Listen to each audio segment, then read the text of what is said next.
Hello and welcome to the newest edition of BundesSpeaker, the German football podcast from us at Fresh Off the Gegen Press. I'm Ali. I'm here with Axel again. Hi. And hi, and we are going to do some interesting things today. We've got some breaking news that broke today. Not really breaking by this point. It came out this morning. Kind of everyone knew it about 2 months ago, but we're gonna talk a little bit about Philipp Lahm and his career and what his retirement means for Bayern Munich. We are going to talk about the events in Dortmund on Saturday evening, and we're going to talk about the Pokal, which is ongoing as we speak. So we might be able to bring you updates of those games. I'm sure by the time this goes out, they'll have finished, and you'll be able to find the results yourself. But we can maybe comment if there's any developing stories between the Schalke or the Sportfreunde Lotto games. So we will keep you informed. But yeah, so we're going to start off as usual with our reviews. Now, this weekend I was away, had a lovely break with my girlfriend, and that went really nicely. But it had the unwanted side effect, I guess. You know, if we're going to be negative about anything, I didn't get to see any of the Bundesliga, um, which ugh, horrific. But so that means Axel has full reign over the reviews of last match day of week 19 in the Bundesliga, and it means that I have full choice over the previews, which is exciting. We've decided instead of balancing it out, we're going to go with full on Axel for the first 10 minutes or so. So I hope you're ready. Buckle in. Be prepared to be knowledged. Knowledge. Very good verb. Passive verb. Yeah. Okay. Well, there were quite a few very nice games. At least games that I thought were nice for my team, either Frankfurt, if they would have gone my way, which they obviously didn't. Because at the end of Saturday's games, Frankfurt were placed seventh, which is quite remarkable considering they were placed third before. But yeah, the first game I'd like to review for you is the game between Hamburg and Bayer Leverkusen, which was kind of anticlimactic due to the fact that we probably expected this game to be very high paced and quite a few goals, considering both teams can't defend and both teams obviously can score. As we've seen in the last few rounds, even Hamburg have obviously learned how to score, and they've shown that both in Bundesliga and in the Pokal yesterday when they scored 2 goals against Cologne at home in a very strong win. And we've obviously seen Leverkusen can score; they can always score. But we've also seen that they absolutely cannot defend. Mm. So this game, I went into this game kind of optimistic that Hamburg would win because I generally do not like Leverkusen. So whenever Leverkusen play, if they do not face like Leipzig or Wolfsburg or Hoffenheim, I mostly cheer for the team on the other side of the pitch, which is Hamburg. And I'm a bit weak for Hamburg, to be honest. It's a nice city, nice club, nice stadium, nice fans, and I have a few friends who are Hamburg fans as well. So, and the game started and was horrible, genuinely horrible. First 30 minutes were, well, I almost fell asleep like 3 times. And I wasn't even tired before Hamilton. Says quite a lot, to be honest. But Hamburg started off pressing really high pitch and doing it very, very well as well. And kind of contributed to this game being stale, due to the fact that Leverkusen couldn't do anything with the ball, and Hamburg, whenever they got the ball, they didn't want to do anything with the ball, which was interesting, to say the least. It seems like Max Gistel, who is famed for amazing results like 5-4 or 4-3, yeah, he had actually told his players to back off, more or less. But then in the second half, Kyriakos Papadopoulos scored on a corner, after a corner, and I think it's his debut or his second game Hamburg. So it was a very good header and a very nice celebration from fans against his former club, which was a bit strange, but still good to see. And the game finished 1-0. The rest of the game was as stale as before the goal, and even though Brandt came on and Leon Bailey, the newcomer, that's Leverkusen, also came on, and Stefan Kiesling as well. Leverkusen couldn't even find a finish, more or less, on target. Yeah, not too good. Not a good game, to be honest, at all.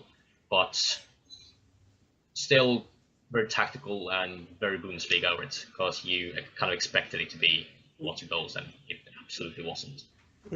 And then also the Bayern Munich versus Schalke, which was quite odd, to be honest, due to the fact that Bayern Munich, they don't usually lose points at home, and even if it's a very strong Schalke side, they rarely lose points at home. I mean, we've seen them beat like BundesSpeaker Dortmund with 5-1 at home. We've seen them beat Hamburg with 8-0. Seen them beat Schalke with like 7 something years back, I think. So it was very surprising to see this game finish a draw. But Schalke did very, very well. They had almost as many chances as Bayern had, and I think Schalke were absolutely worth 1 point. They could even have, had they scored, I wouldn't have complained about them being worthy of that. So very, very good performance from Schalke. Very well defended, well played, and the Bayern had to work on their ability to finish off games, which they usually can do. Very surprising that they can't anymore. Because I mean, we have seen this quite a few times. We've seen them lose points at home against Hoffenheim, Mainz, Gladbach, now Schalke. Almost lose points against Frankfurt. And we've seen them lose points against Cologne this season as well. So it's very odd to see Bayern Munich lose points, especially at home. But a very good game, lots of chances, very high pace. So more or less the opposite from the Hamburg Leverkusen game, but not in regards of goals. Yeah. And then also the Hoffenheim versus Mainz, which was a very cool game, because I expected Mainz to grab a point here. I truly did, due to the fact that Mainz have made some great signings, and even though they probably won't click directly, Mainz is still a very well balanced team, and very well balanced in defense, in midfield, and in attack. And even though the goalkeeper is questionable, which we saw once again this game, they can take points when you really don't expect them to do that. But Hoffenheim are very strong at home. It's a very strong team, and an even more well-balanced team with an even better coach.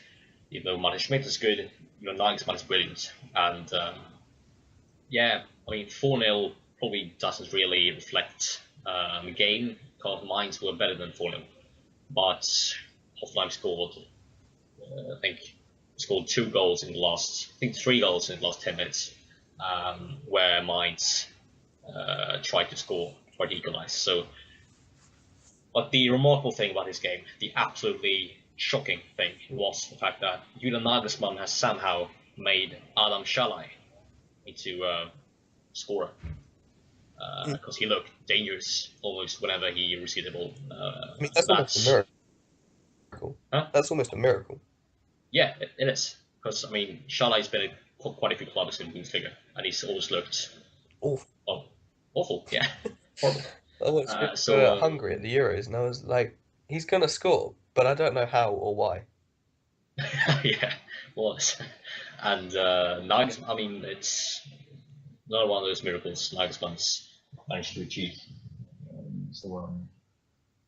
Yeah, but this game was very very nice to watch, very fun, very high pace, and Hoffenheim's team I would definitely recommend for everyone to watch because they play great football. Mm. Mainz as well, but not this game. Mm. I mean, Mainz have been struggling away, haven't they? Yeah, yeah. I think they haven't even. I don't think they've won away. Actually, he says they've struggled massively, and their problems scoring away as well. Yeah. So Well, we might see them having problems with scoring generally now that Marley's gone, but yeah, mm, correct. interesting times for Mainz, I'd say. Mm. Difficult, difficult times as well, but yeah, we'll see how that goes. All right.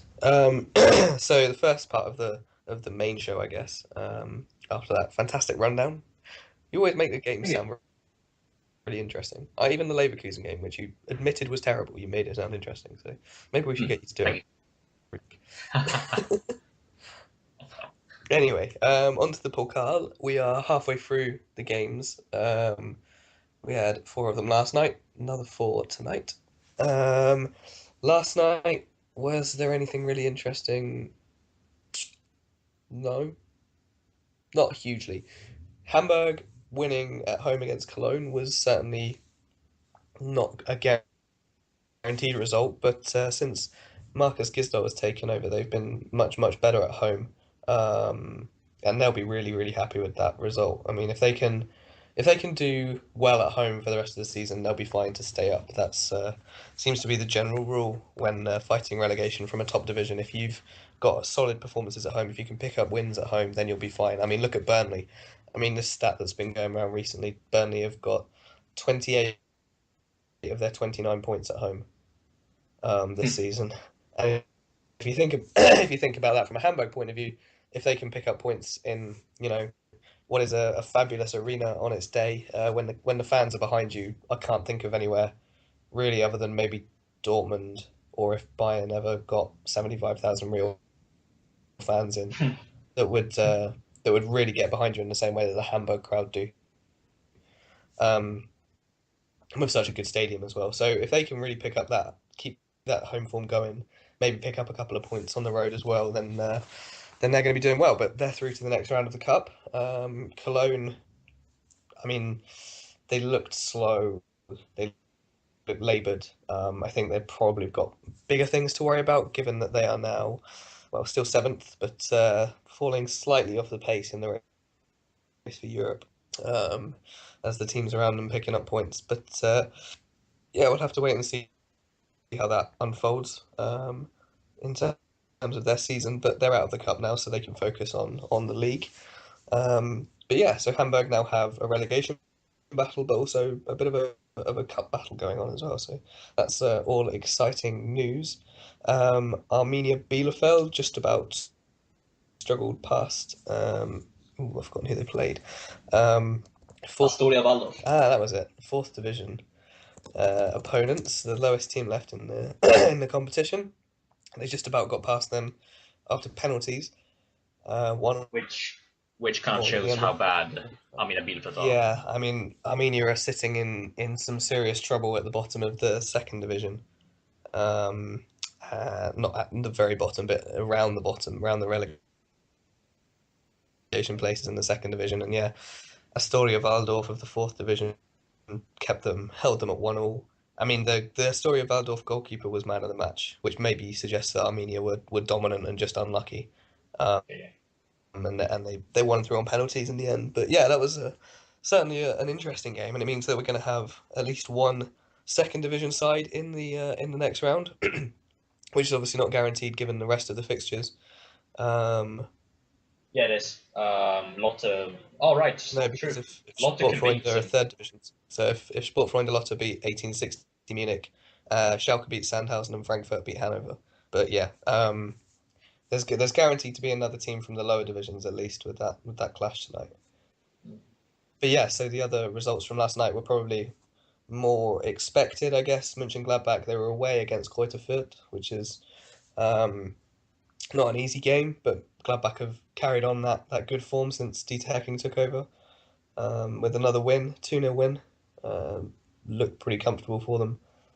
And Bayern Munich also won 1-0, which was dull. It was a very dull game. I watched it last night. It was particularly slow, laboured. Wolfsburg only decided to attack in the last 10 minutes max, maybe even 5 minutes. I guess their game plan worked in that sense. If they'd managed to tuck away either of the chances they created after they lulled Bayern to sleep, then it could have been, a bit more embarrassing for them, for Bayern. But yeah, they won through 1-0. Really uninspiring performance, I have to say, from Munich. They're going to need to play better than that over the course of the season if they want to. Well, I mean, if they want to win the Bundesliga and if they want to do well in the Champions League, and if they want to win the Pokal even. I mean, obviously the joys of a random draw mean that they might face one of the better teams in the next round, and then we'll see. I think it would be quite exciting if we get a couple of lower division teams into the sort of quarterfinals and semi-finals. I think that would certainly make for a more interesting final if we've. I mean, Bayern against Dortmund is always interesting. We always enjoy it, but I think we'd like to see something else at the end of the season. So we'll see. Maybe if they get I don't know. Maybe if they get Dortmund in the next round instead, then we'll see. Maybe something different will happen. But yes, so that's the results from yesterday. So we got Bayern and Hamburg and Mönchengladbach from the Bundesliga, and Arminia Bielefeld from the second division through to the next round. Of those, you have to say Armenia look the weakest. So keep an eye out for who they draw. But Hamburg away would be a nice trip for Armenia, maybe. We'll see. And then the games, there's two going on at the moment, about 20 minutes in. Sandhausen are hosting Schalke, and that's currently 0-0. So Yeah, it's a very interesting game. It's stale. Both teams press very high pitch. Sandhausen have had a few half chances. Schalke as well, so it's very even after 26 minutes on a packed half-pitch stadium. It's very, very nice arena. Is it? Yeah, well, nice. I mean, it's very. You get feeling you're intruding, because it's small. It's like 12,000, but it's relatively due to the fact that Sandhausen has a town that's like 6,000. Yeah. So, but yeah, great area of Germany, right south of Heidelberg. It's very nice. Okay. And they are also rival Hoffenheim's greatest rival of Sandhausen, as they more share the city. Heidelberg. Interesting. Okay, well there you go. That's one of your hipster choices, isn't it, Sandhausen? Yeah. And another one of them is Sportfreunde Lotto, who are also playing. They're against 1860 Munich. According to my live ticker, that's also 0-0. So Sportfreunde of the third division doing really well. Actually, we were just talking about this before the show. Sportfreunde currently 7th in the third division, and looking good at the moment. They're only a couple of points behind the promotion places. So who knows where that could go? But yeah, another one of Axel's picks for Hipster's Choice. So you can find all of those on the website. They have their own section. August, I think that was. My social choice of August. It's worth a lot. Yeah, after all. Yeah, so that must have been one of the first ones. Yeah, I think it was the first one. Actually. Yeah, so there you go. So if you go back through the archives, have a look, find out the hipsters' choices, and you'll be able to read about Sandhausen and Sportfreunde. And I mean, I'm hoping Sandhausen don't go through, but if either of those manage to go through, then yeah, you can find out more information about them there. You can also read about Arminia Bielefeld, because I've done Hipster's Choice on them as well. That is true. So there you go. There's potentially 3 hipsters teams that might be going through to the next round of the cup. So Axel knows his stuff. That's what we're finding out at the moment. Definitely. I say finding out. Anyway. So then the 2 games that have been picked for the evening. matchups, we got Hanover 96 against Eintracht Frankfurt. So Axel's team going really well, currently third, as he said earlier. Currently third in the league. Hanover currently top of the second division. So top second. Second in the second division. Stuttgart went back top on Monday night. On goal difference, I think it was. No, the win took them above. Anyway, oh no, that was it. I saw it on the weekend. Hanover went below Stuttgart, even though Stuttgart hadn't played, because Hanover lost 4-0 and went below the Yeah, goal difference, which was against Pia. must be a pretty rare event. Yeah. You go down Awful. on a match day because your goal difference has got so much worse without Awful. the other team playing. That's impressive. Anyway, so yeah, Stuttgart are top, but Hanover are going well in the second division. Hannover is very interesting to see the fact that the defense Mm. hasn't improved at all from last season. Yeah. It's as bad, and that shows they conceded quite a lot of goals, quite a lot more than both Braunschweig and Stuttgart. But they also score lots of goals, so that kind of makes up for it. But I think Frankfurt tonight could have a very pleasurable performance first night. But yeah, let's see. Yeah. Could be cool, but could also be night of despair, Frankfurt. Mm. Robert. Yes, so I think we can probably put Frankfurt as the favourites for that one, even though they're away. It'll be a tough game away in Hanover, but yeah.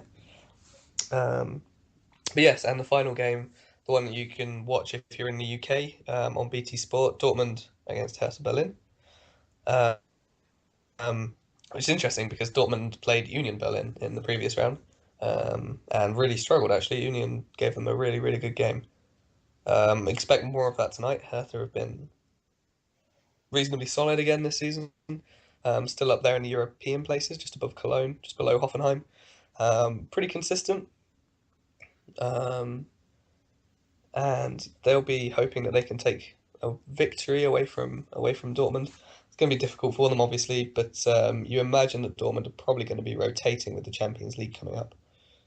So you might see a few of the squad players for Dortmund, depending on who's fit and who's available. So yeah, that'll be an interesting one. I would definitely tune in for it. It's probably going to be quite a cagey game. You're going to see a lot of pressure from Dortmund, a lot of Hertha looking to hit them on the counter attack. But Hertha have been good in the cup in recent years, and they've got a decent leader in Ibisevic, and Visa loves this tournament. So I'm not sure if he'll be playing, but he had a really good experience in the last round. So yeah, we'll see. It'll be an interesting one. So tune in and watch that if you can. And speaking of Dortmund, that switches perfectly well and completely intentionally into Axel talking about what happened there on Saturday evening.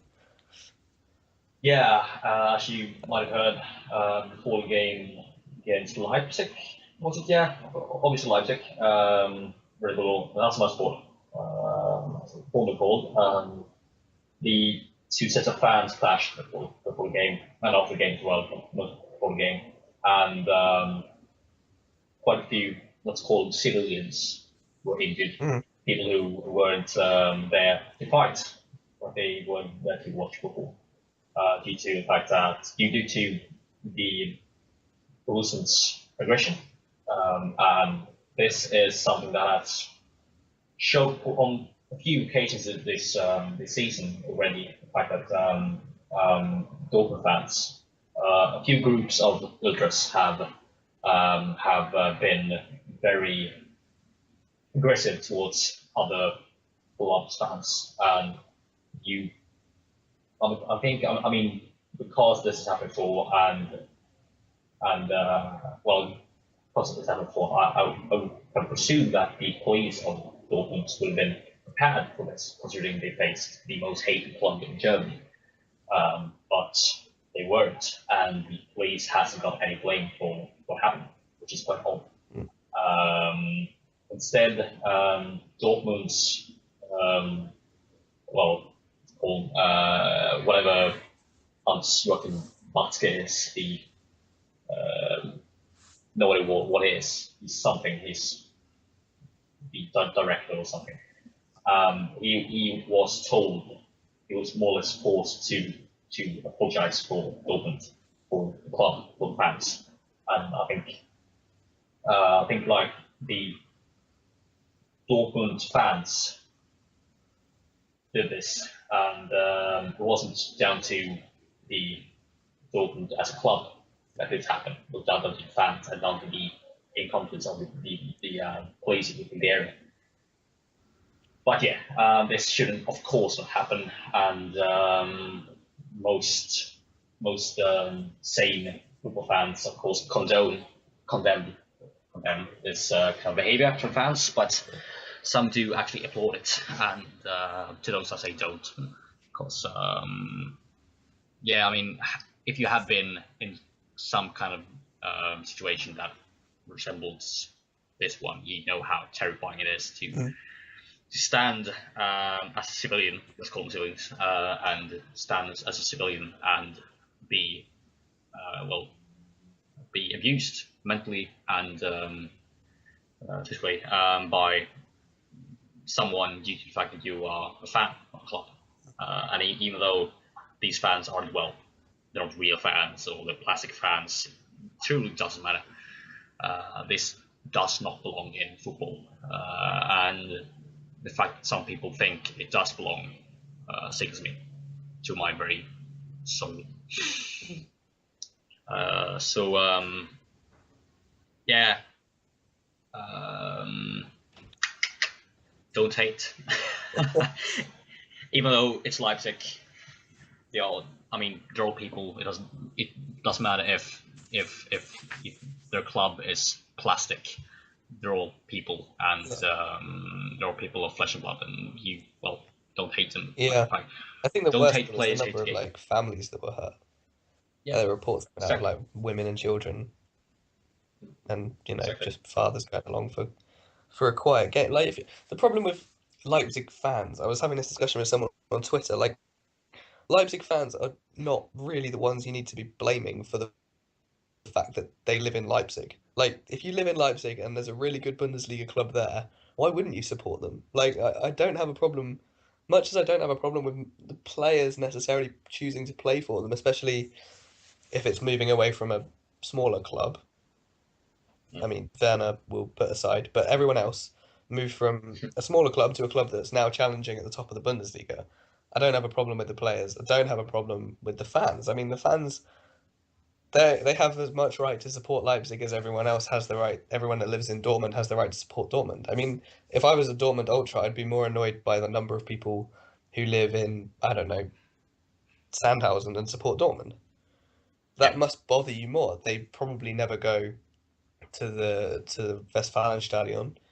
They probably disappear when Dortmund lose against Bayern. And the Leipzig fans have probably been there for a good number of years now, a lot of them. So To be fair, those living in Sandhausen probably support Sandhausen. all But I right, do get your bad point. example. You'll be excited to hear that Sportfreunde Lotto are 1-0 ahead. Yes. So anyway, but yeah, so I it's in bad taste. Ultras generally, when they're organising their choreos and all that sort of thing, are a fantastic force for the game. Yeah. And a lot of the things they do outside of football, the social movements and the charity work and the awareness that they do. I mean, there's so many good things that these clubs do, and obviously every so often there'll be a negative story because they do take supporting their club to the next level. But I think, I think we all have to agree with you, really. If you're a sensible, logical person, you have to think, well, I mean, how is it the fault of, this nice family from Leipzig that they want to go and watch their team in Dortmund? I mean, and they shouldn't have to worry about how violently they're going to get welcomed. Anyway, Schalke are now 1-0 up as well, so I'm very happy for that. Schupp, hey, I wore his shirt to play today. That's my man. Anyway, Yeah, and I mean, if you do live in Leipzig, many people say, okay, well, you could support Lokomotiv Leipzig or Chemie Leipzig, but the thing is, these two clubs, Lokomotiv Leipzig, are famed for their Rechtsextremismus, the extremism on the right side, the The well, right-wing radicals. right-wing radicals. Thank you. And Sometimes the my English comes to help. yeah, definitely. And Kemi, Leipzig, they are famed for their left-wing radicals. Truly famed. Both clubs are famed in both directions. So, and it's not only that they're famed, they are kind of, I mean, people in Leipzig seem like if you say that you are a fan of the Liverpool team, people assume that you are right-wing radical Yeah. automatically. And therefore, I think most people in Leipzig, when a new team merged, most people just jumped on the bandwagon due to the fact that they didn't have a team they wanted to support. Now they have a team they wanted to support. Let them support. Yeah. Mm. It's quite easy. Yeah, and so yeah, I mean, it's a very easy task. Just hate the game, not the players. Yeah. Hate the club, but don't hate the fans. Yeah, correct. Yeah. Correct. Cool. Right. And finally, we're just going to finish off with a brief mention. How could we not? Philip Lahm today announced that he is going to be retiring at the end of the season, and that also that he's not going to be the sporting director of Bayern Munich, which many had sort of tipped him for. They thought that might be his next stage. I think probably he wants to get some experience before that. Wouldn't be that much of a surprise if he wanted to find out what it meant before really starting with it. But yeah, so his career will be officially over on the final game of the Bayern Munich season, whenever that might be, whether that's the Pokal final, whether that's the Champions League final, both of those potentially could be, or whether it's the last game of the season, which would be a bit of a shame. But I'm not sure if Bayern are at home or away on the last day. But either way, it would be an amazing send off. And obviously there was his 500th game the other day. They celebrated 500th Bayern Munich game.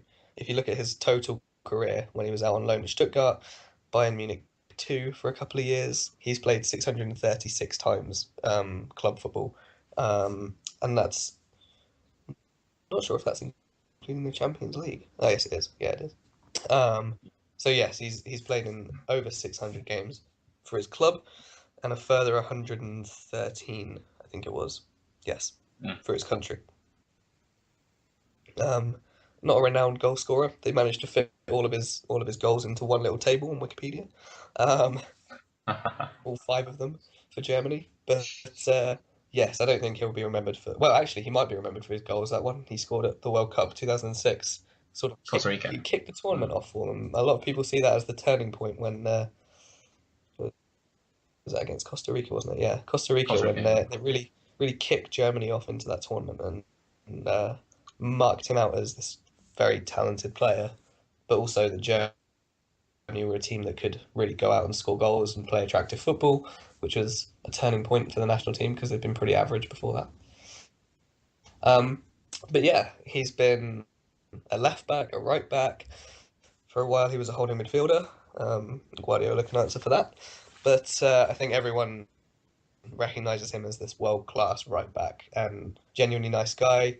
I mean, if we exclude the loan, which was pretty normal by this point, you're not going to get someone who's one team for their whole career without a bit of burning in. But anyway, since he's broken into the Bayern Munich first team, he's not looked back.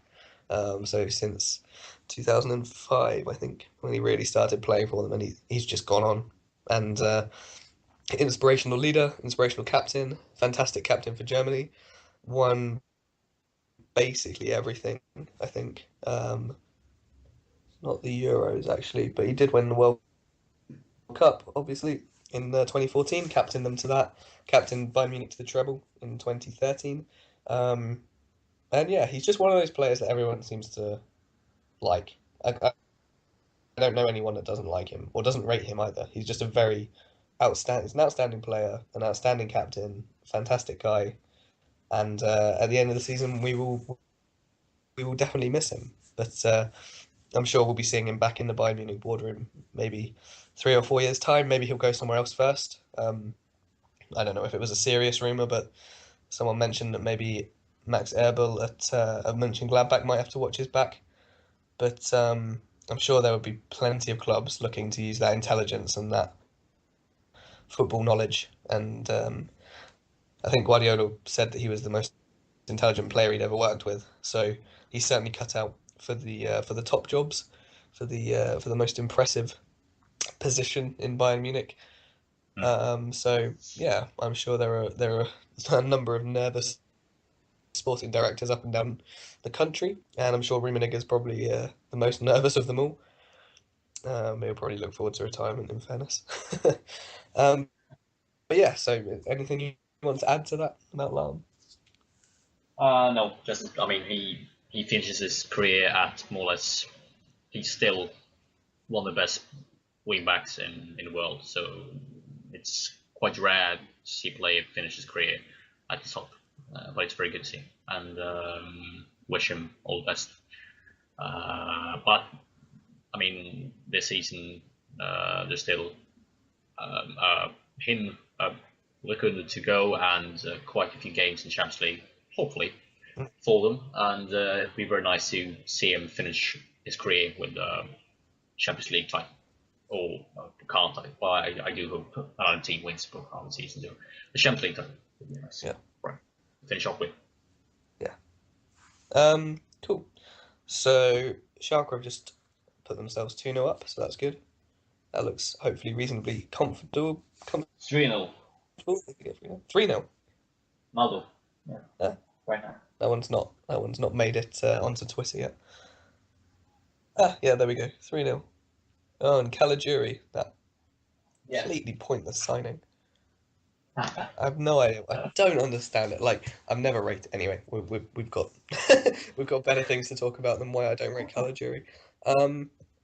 Cool. So, fixtures for this weekend. To finish off the show, to round it all off, give you something to think about going into the last couple of days of the week, prepare you for the weekend.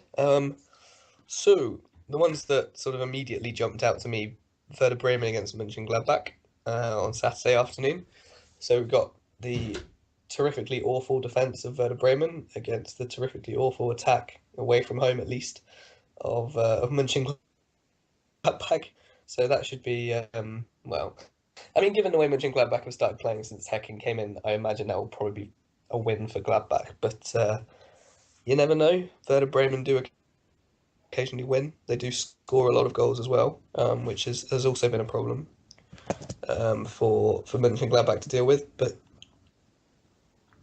since Christmas, Mönchengladbach have really looked like they're going to push on, as I mentioned earlier. So, but that one looks like it could be a sort of back and forth game, a couple of goals for one, a couple of goals for the other.